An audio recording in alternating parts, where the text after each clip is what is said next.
Perhaps Claudio Ranieri knew what was coming from day dot.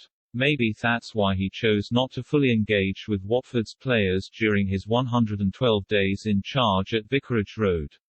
He was rarely seen in the training ground canteen, the central hub of the club's London Coney base.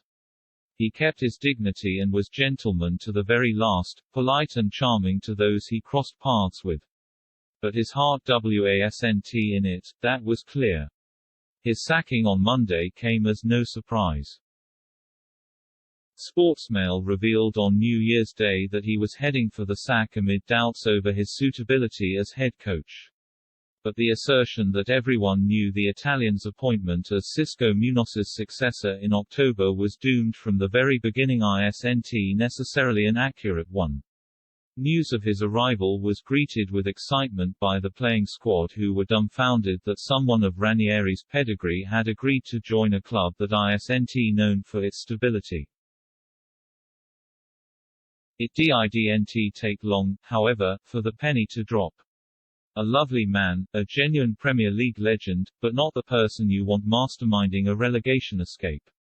Had the Pozzo family completed sufficient due diligence before appointing Ranieri, then perhaps they wouldn't be in this mess.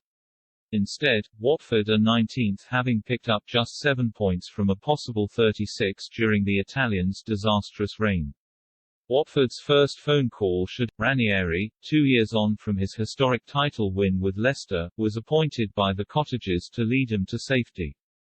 A relative no-brainer given his lofty achievements. Far from it, as Fulham found to their detriment. 3 wins from his 19 matches in charge, Ranieri was relieved of his duties after just 106 days in charge.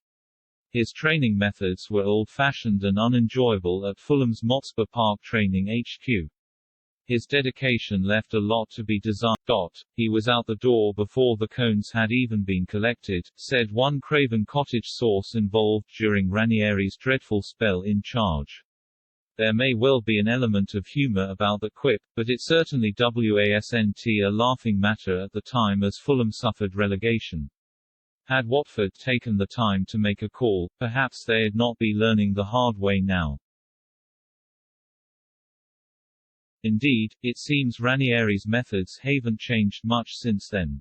Perhaps, he's just a delegator. There's nothing wrong with that. Sir Alex Ferguson often empowered his backroom team with tasks that would fall under his remit.